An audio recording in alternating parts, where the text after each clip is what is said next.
Level 4 of the pyramid. This is, talking about level 4 of the pyramid for me is like sitting in a warm bath.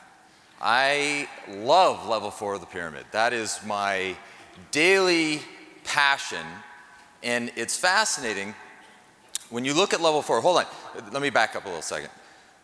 Coming on stage after Greg Frost, talking about level 3, talking about action marketing, now I get to come out and talk to you about level 4 of the pyramid.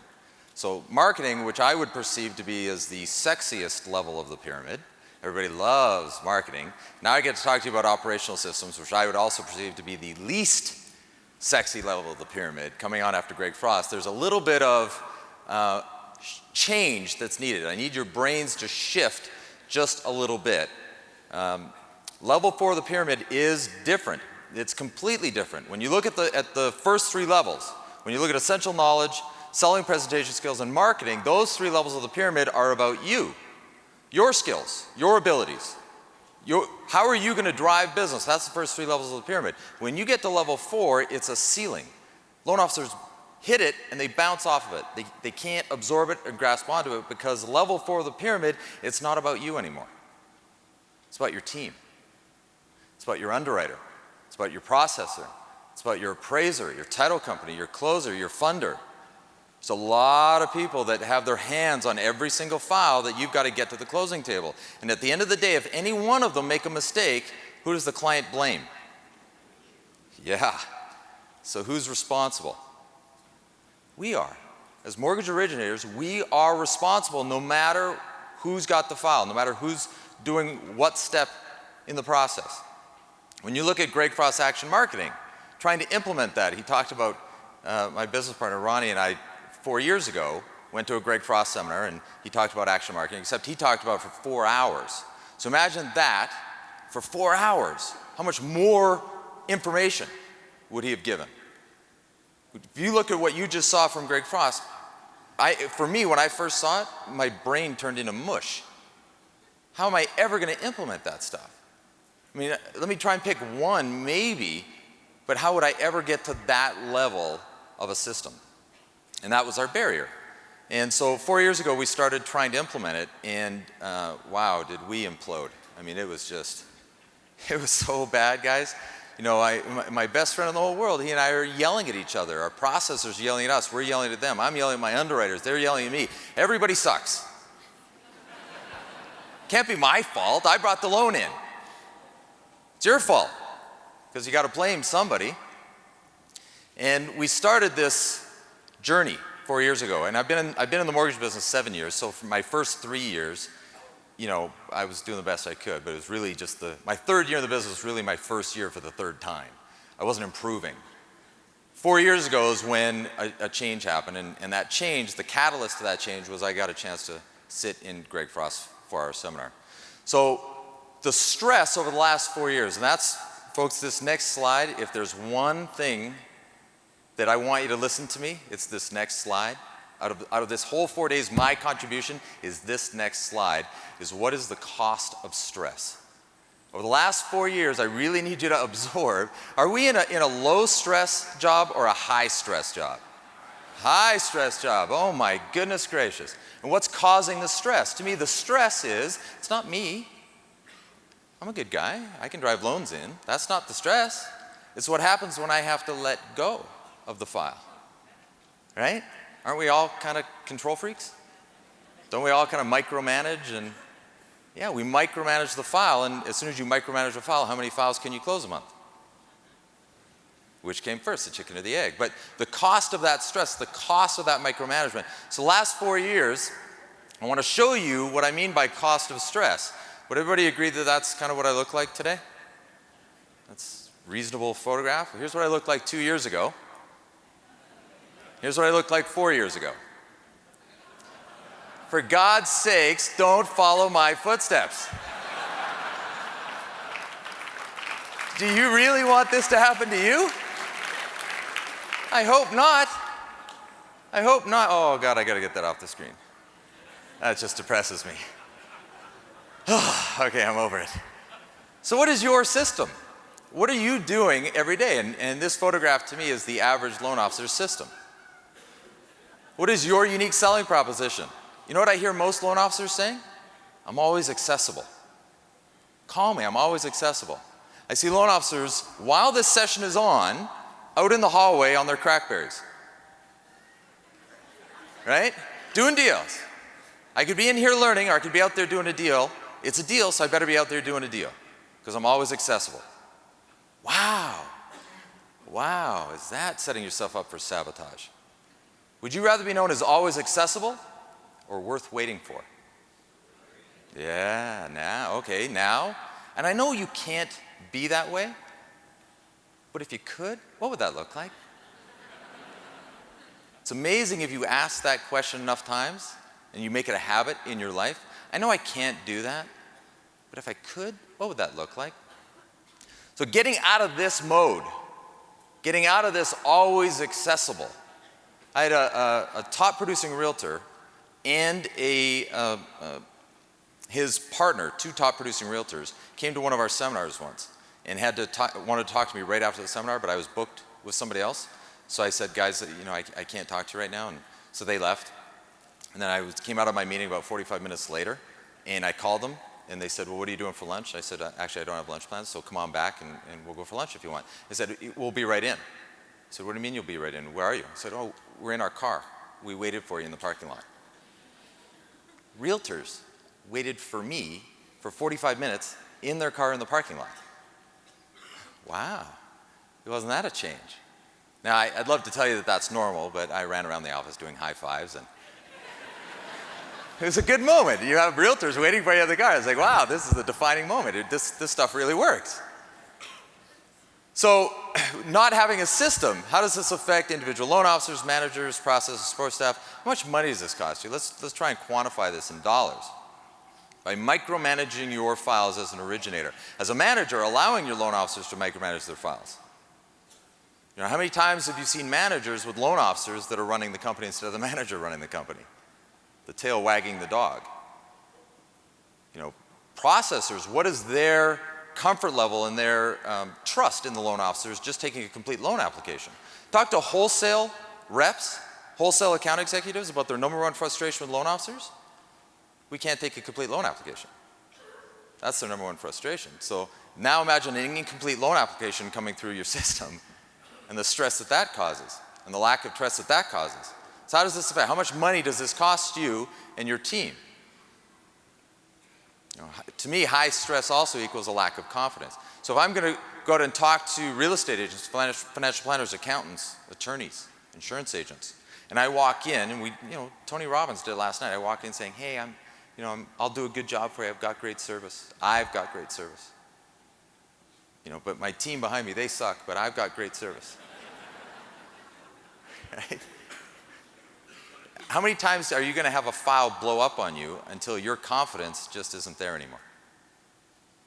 And do you think that your real estate agents, financial planners, accountants, attorneys, insurance agents, and other strategic partners, do you think they can feel that from you as you're talking to them? Do you think your clients can feel that from you as you're talking to them? That you don't have that confidence that the file is going to close on time with no stress? They can feel it from you. You may think you're hiding it, but you're not. They can feel it from you. So let's talk about a system, an example of a system. McDonald's, to me, is a great example of a system. When you walk into a McDonald's and you ask for a cheeseburger, what's the next question they ask? Would you like fries with that? If you're in Las Vegas or Minneapolis, doesn't matter.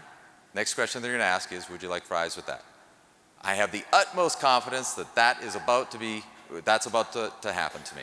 And I'm okay with that. I'm now accustomed to having that decision ahead of time, as most of us are. So people don't go to McDonald's because McDonald's has good food. Would you agree? I would never go to McDonald's with the assumption I'm going to get good food. I go to McDonald's, well, actually I don't anymore, thank God, but people go to McDonald's because they know what they're going to get. Understand that. You go to McDonald's because you know what you're going to get because it's the same thing over and over. Your strategic partners, if they refer a client to you, do they know what they're going to get? Is there a consistency? Or are you winging it? Are you doing the best you can on every loan? Or is there an absolute non-negotiable consistency on every single loan? And that's a big part of my passion. If McDonald's can create a system for children, and let's really understand that that's what that is. When you look at who's running the largest, most successful restaurant franchise company in the world, it's children. Walk into a McDonald's, who are you talking to behind the counter? These are kids whose parents can't get them to clean up their bedrooms. But they're running this massive conglomerate. Why? Because there's a system. It's quantified. It's scalable. You can replicate it, you can teach it, you can hold people accountable to it. It fascinates me that as an industry, we are systemless for the most part. For the most part. So have you created clear role definitions? Do you have written job descriptions for your processor? Have you even met your underwriter? I'm always fascinated how many loan officers I talk to who have a favorite underwriter who they've never met. Think about relationships going deep instead of wide. Right? How have you never met your underwriter? If you don't have written job descriptions for your appraiser, for your title closer, I mean, written job descriptions, what are your expectations on every single loan? Now, I'm saying this to you and saying, oh my goodness gracious, I have to create written job descriptions for all these people? No, they're already created. They're all in Toolbox, and just download them. But implement them. But implement them. So I'm going to use this as an example of somebody so that you can put this into perspective for you. So what does this mean to you? So you walking into a real estate agent's office is the same as an appraiser walking into your office. Okay, so you walk into a realtor's office and you're saying, hey, I'm a great loan officer, I got great service, I got great rates, I got this, that, and the other thing. Send me a client and I'll do a great job. Right? What is an appraiser doing walking into your office? Hey, I cover this area, this is what I charge for an appraisal. Send me a client, I'll do a great job. I know you got your favorite appraiser, but I'd like to be your number 2 appraiser. Right? It's the same cycle. It's a food chain. Okay? So what if I could tell you right now that if I were to switch careers, right now on stage in front of you, I'm going to switch careers, I'm going to be an appraiser, and I could get all of your appraisal business in one visit right now in 2 minutes, and you will send me every appraisal that you're ever going to order for the rest of your career in 2 minutes. And if you could replicate that to real estate agents, would that be of value to you? Let's give it a shot. So as a mortgage originator, me an appraiser, and I'm going to assume that I got a meeting with you and I'm in having coffee with you. I want to help you understand that why people do business with me is that it's not about me. I'm just a simple appraiser. Why mortgage originators choose me to do their appraisals is because of my system. Let me explain to you how my system works. When I walk up to a house, when you order an appraisal for me, and I walk up to the house, I'm going to be dressed in a uniform. I'm going to be in khaki pants and a company golf shirt, and if it's cold out, I'll have a company logo on my jacket. Because what I've learned is that when I go to the home to do an appraisal, typically it's the woman of the house that's going to open the door, and I want her to feel comfortable that I'm expected and that she knows who I am. Because I don't want her to be uncomfortable opening the door for me. So that's step 1. Step 2 is when I go into the home, I'm not going to ask if I should take off my shoes. I will immediately take off my shoes out of respect for the home. Step 3, the homeowner is going to try and, let's say, bribe me to try and beef up the value of the house, not realizing that that's probably not going to work, but they're going to ask me if I want cookies or coffee or, niceties. And in Minnesota, it's really important that you do that. That whole Minnesota nice thing is real. They take it very seriously there. So most appraisers in that moment would not want to put that homeowner to work or create a bother, but I understand that they've just extended to me hospitality, and me turning that down is somewhat insulting. So I'm going to graciously accept that hospitality. I'm going to have the cookie and I'll have the cup of coffee and I'll have a nice little chit chat. Afterwards, as I walk around the house with my clipboard taking notes, the homeowner is going to want to show me all the little things they've done to the house that they perceive have increased the value of the house, but you and I know haven't done anything to the value of the house. Most appraisers will dismiss that and say, well, it doesn't really have an effect to the house. I am going to take notes. Every single thing they show me, I will make a note of on my sheet of paper, and I will put in the appraisal. Whether it has a bearing on the value or not doesn't matter. I'll simply put it in an addendum to the appraisal. But it's important to me, and I believe to you as a mortgage originator, to make sure that the homeowner feels heard, so that they feel valued. They're paying $300 and I don't want to be in and out of the house in 5 minutes and them feeling like it was a ripoff. So I'm going to listen and notarize everything that they say. And on my way out the door, I'm going to put my shoes back on. And I'm going to make sure that I make a point to turn around and turn to the homeowner. I'm going to make sure that they understand how lucky they are that you're taking care of their financing, because you're the best loan officer I've ever seen, and I've seen a lot. And then I'm going to leave the house.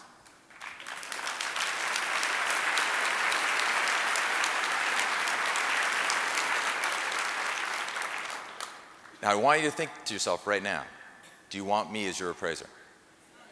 For every single deal? Wait a second, I haven't told you what I charge yet. Think about that. You've decided that you want me to be your appraiser, and I haven't told you what I charge yet.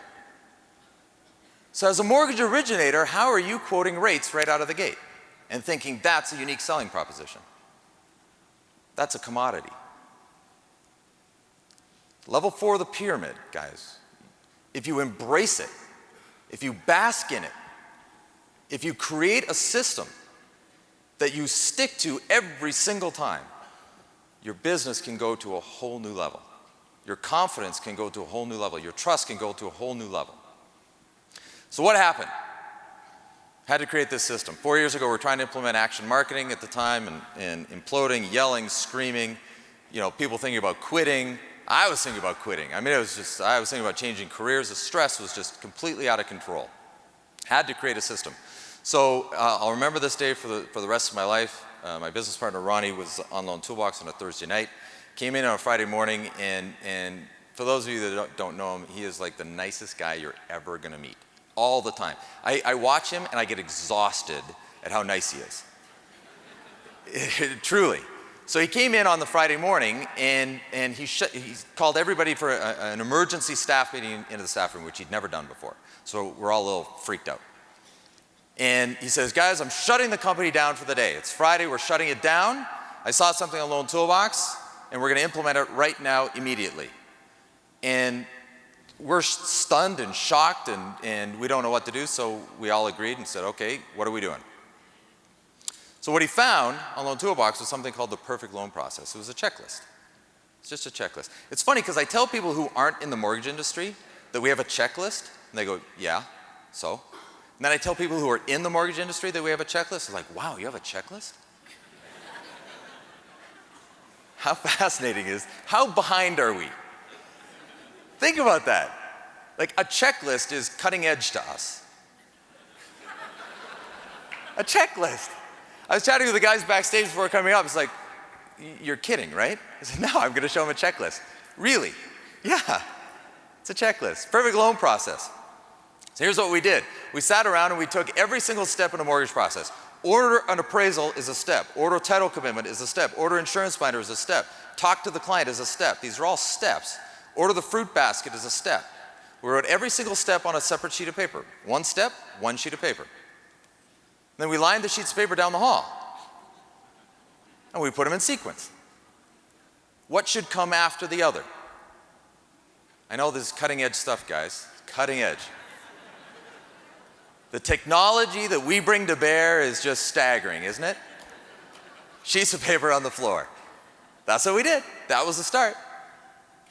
4 years ago, we shut the company down. This took us all day. What an amazing team building exercise. Do you think I had buy-in from the whole team? The whole team bought in. The whole team is passionate about it. They want it every day, every loan. Because they were a part of the process. Don't underestimate the power of that. So the end result is the perfect loan process has become our passion loan process. It's a very detailed checklist. If you look at it, there's a spot to write the date on the left-hand side, and then immediately after that it says LO or LC. It'll also say PR sometimes. So what does loan officer stand for? Loan officer. Loan LC, loan coordinator, PR, processor. Wow, this is really complex, isn't it? It's a written job description in sequence.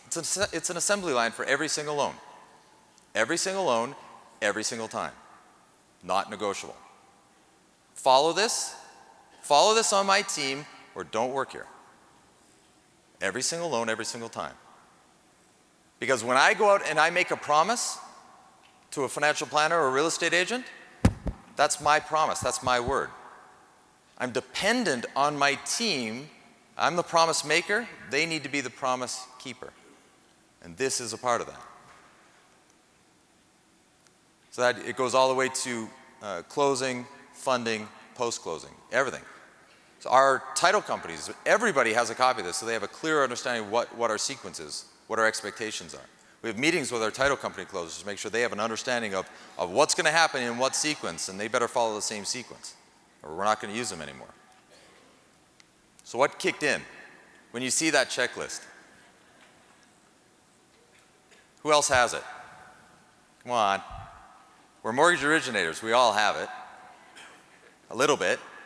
Think about it. How many times have you been accused by your spouse, your coworkers, somebody close to you is, you know what, you've got ADD. You've got no attention span. You've got, right? So when you see a checklist like that, what kicks in? Ugh. A checklist? That's something for my processor, not for me. I need to have the freedom to be creative. Isn't that our natural tendency? So let's talk about this, ADD versus ADI. You guys don't know what ADI is yet. So ADD, attention deficit disorder. Disorder. Okay, so the person who labeled this, did they have it or didn't have it? Didn't have it, right? So they're telling us we have a disorder because they don't have it. See, I look at it and say, I can focus on 50 things at any one time. I get a lot done. How is it a disorder for me to be efficient? I get a lot done. I feel bad for people who can only focus on one thing at a time. I feel bad for them. You know, I'm right now in front of you talking. I'm also thinking about my pipeline. I'm thinking about what I'm going to have for lunch. All at the same time. I'm quite comfortable with it. I'm imagining most of you are the same way. You're on the phone with a client, talking about the loan application. You're thinking about the file before, the file after, how you're going to yell at your processor about the other file, and all while you're talking to the client on the phone at the same time. It's great. So instead of calling it a disorder, what if we changed our association to it? What if we embraced it? What if we reveled in it and called it attention deficit intelligence? Huh?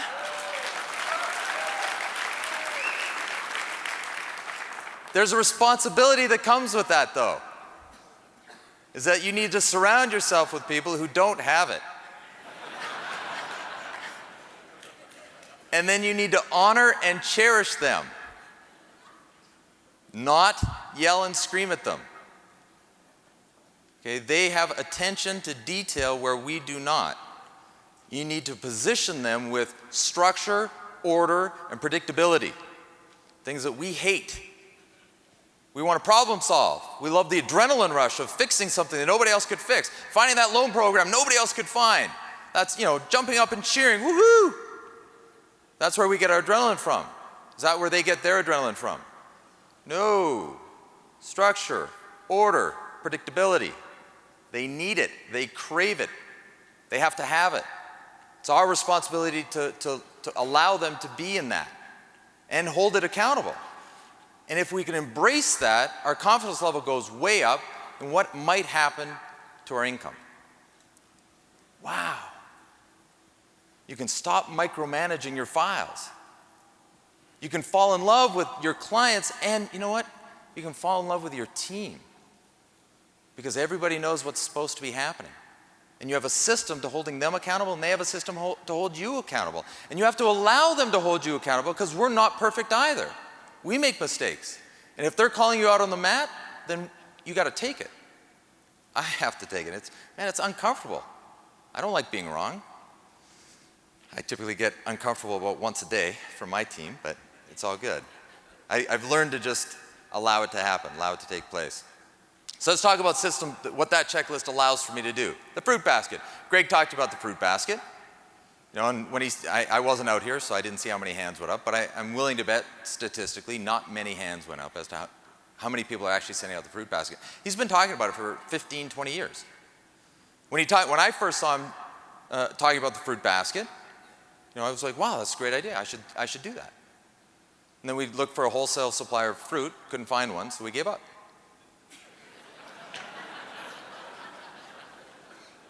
Because, you know, Albuquerque's a different market. They have wholesale fruit distributors there. We don't in Minnesota. So, it doesn't work in my market. It works in Greg's market, doesn't work in my market. Yeah, okay, that's just, it's silliness, right? So, finally, we found a grocery store 2 blocks away from our office. Had a meeting with the produce manager. They got a fax machine in their back room. We fax our orders in, they prepare the fruit baskets, and they come over.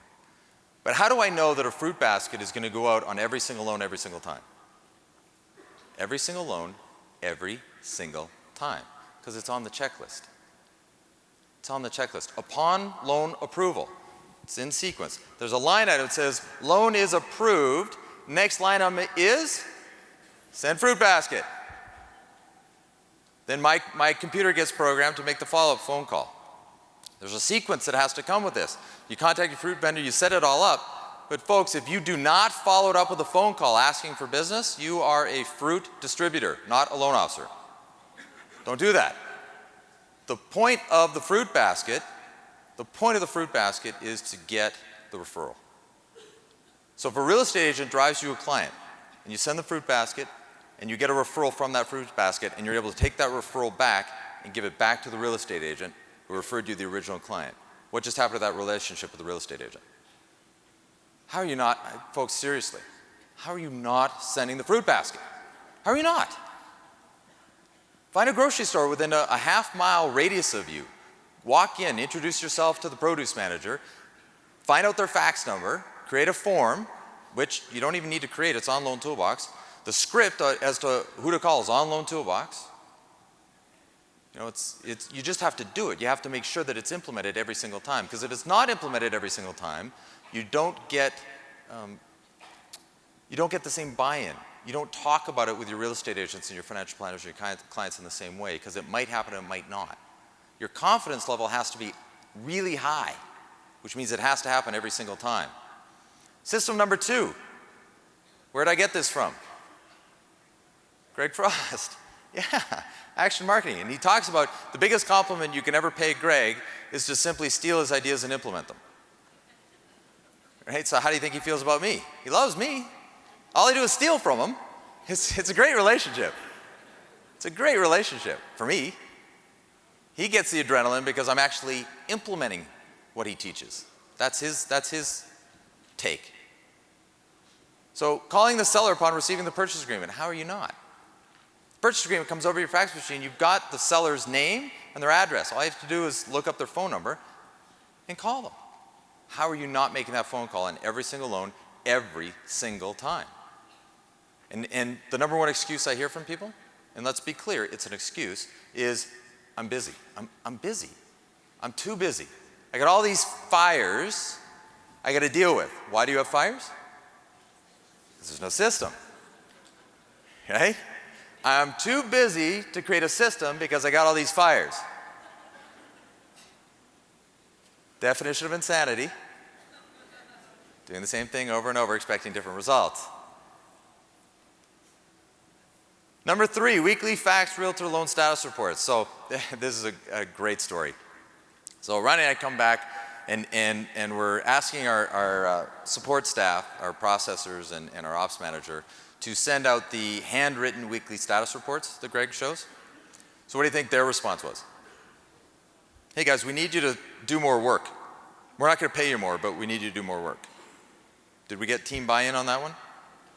No, not even close. So, and Ronnie and I are looking at each other going, I don't get it. This is going to help us get more loans. Why don't they see that? Because what support staff need is structure, order, predictability.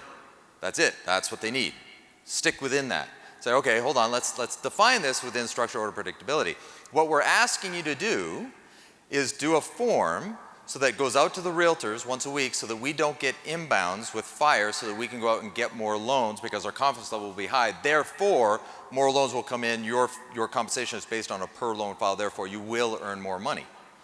Oh. Sorry, we thought you were just being lazy and asking us to do your job for you. Okay, no, thank you for the clarification. It's not what we're asking for. So now, if you have somebody who is amazingly gifted with attention to detail, and you give them the freedom to live within that, what might happen? So our operations manager, Kristen, who's here, by the way, and I'm going to embarrass her in just a second. I don't know if she's in the room or not. But so Kristen is looking at this handwritten weekly status report, and she's just not liking it at all. It's inefficient, it's time-consuming, it's just not working for her. So what she did is she programmed, focus on this, those of us that have the ADD, this is just shocking.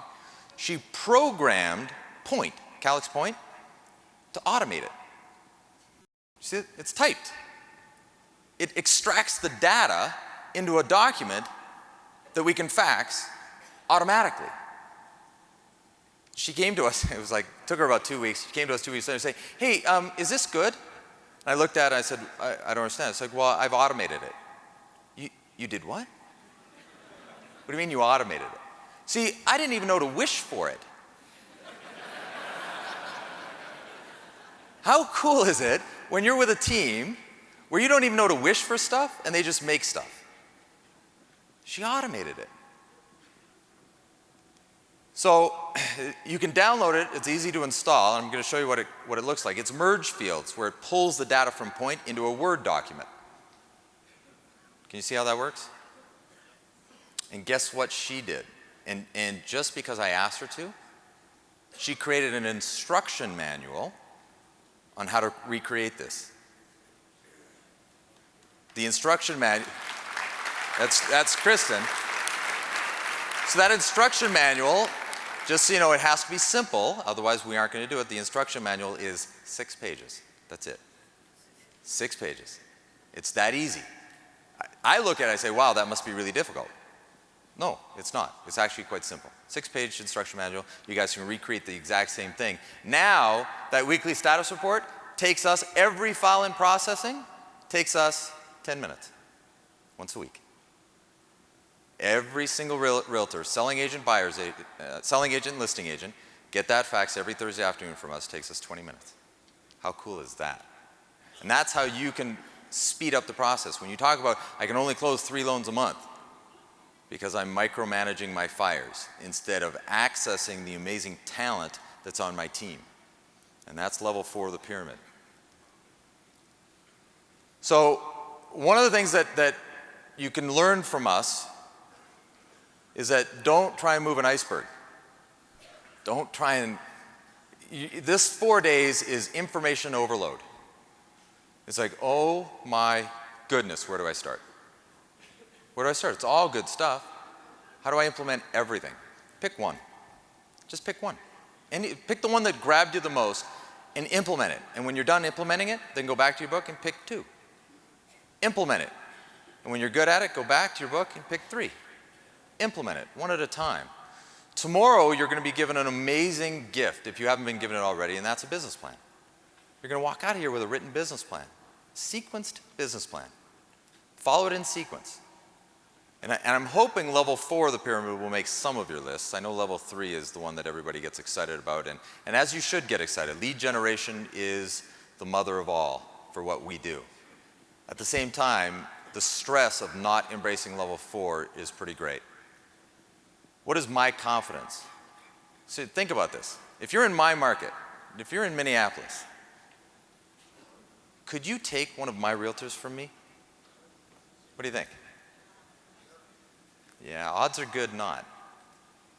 Odds are good not. My realtors, their business is integrated into mine. The pain of change is great for my realtors because I reciprocate. And I followed a system.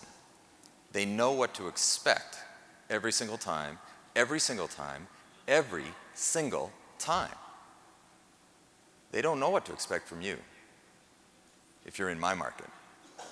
So can you recreate this in your market? And if you did, what would be your confidence level in talking to your strategic partners? What would be your confidence level in talking to your team? What would be your confidence level going home to your families? Wow. You mean you could go for dinner with your wife or your husband, with your spouse, and not have your crackberry on? what would that do to your life? It's a pretty big domino effect. Pretty big domino effect. So that was me 4 years ago. Is this your 3rd year in the business, or your 5th year in the business, or your 10th year in the business? You know, I've had some people come up to me over the last couple of days and say, wow, I've been in the business 25 years. I didn't know that some of this stuff was possible. You know, you could be in your 25th year in the business or your 1st year for the 25th time. I see some of you looking at those yellow sticky notes going, yeah, that's what my desk looks like. By the way, on a side note, sticky notes, not so much. Not so much. Sticky notes get lost, try not to. Have everything on the checklist. Keep one sheet of paper, one checklist. So, the easy way or the hard way. So there's even an easier way. An easier way for all of us. So I met a company, and they're here today, called PushMX. They got a booth next door. Can you imagine having that checklist where it's not even a checklist anymore? What if it was in your computer and you just had to click it? How cool would that be? Can you imagine processing your loans throughout the process, that whole checklist, just clicking, and the computer just doing it? Can you imagine that sequence? How many more loans could you close? So I found them about 3 months ago, and we switched over, and they're handling our processing stuff. And Kristen, her name, I'm hoping she's in the room so that she gets embarrassed and turns red. Is she in the room? Ah, Kristen, can you just stand up for a quick second? There's Kristen. It's okay. Thank you, Kristen. So Kristen is actually going to hang out at the PushMX booth as well, so you guys can ask her questions about the automation. And PushMX, is graciously one of our platinum sponsors here, and they're automating this, guys. It's amazing. I mean, forget the sheet that goes in the file. That's what we've been doing, and people think that's cutting edge. The sheet is becoming obsolete, where it's just in the computer. So I highly encourage you guys, if you get a chance, to go check them out. Hello, my name is Babak Mogadam. I'm the owner of Charter Pacific Lending Corporation in Irvine, California. This is my 2nd year attending this seminar, and I'm really glad to be here. I made a decision last year after I came here for the first time that this was the event that I was going to choose to come to every year, even though I had been to many other events the years before. I was really, really impressed by the fact that for a first-time event, it went on so well last year. And what I really liked about it is the fact that I came out with something in my hand, with a business plan. And that's something that I had never had before from any other such event in the past. So I'm really glad to be back, and I'm committed to come as long as this event is on, and I always purchase my ticket for the next event at the event because I see the benefit every single time. So I'm glad to be here.